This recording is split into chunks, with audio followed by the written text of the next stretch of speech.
Nabi SAW bersabda, luruskan dan rapatkanlah saf-saf kamu, kerana lurus dan rapatnya saf adalah sebahagian min husnis salati, dari kesempurnaan salat.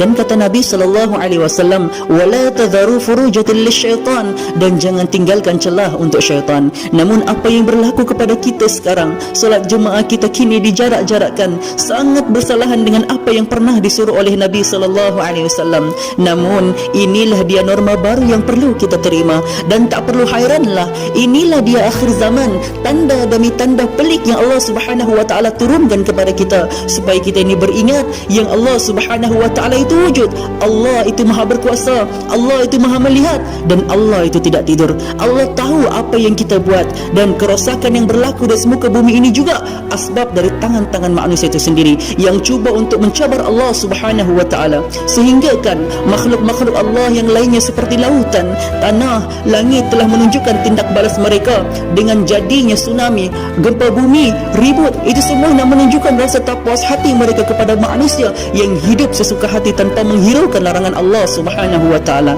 Pernah ditanya kepada Nabi SAW, ya Rasulullah, adakah Allah Subhanahu wa taala itu tetap akan menurunkan azabnya atas muka bumi ini, sedangkan di kalangan mereka masih ada orang yang beriman dan beramal soleh?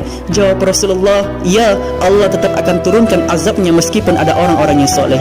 Jadi semua yang berlaku kepada kita sekarang ini adalah menjadi peringatan kepada kita untuk menjaga iman kita, kerana pasti dan pasti akan ada lagi tanda-tanda yang lagi besar yang akan berlaku. Kerana ingatlah, hayat dunia sudah hampir kepada penghujungnya.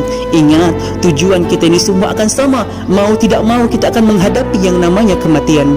Ingatlah kata Allah Subhanahu wa taala, inna lillahi wa inna ilaihi raji'un. Kita ini semua milik Allah Subhanahu wa taala. Dari Allah kita datang, dan kepada Allah Subhanahu wa taala lah kita ini semua akan dikembalikan.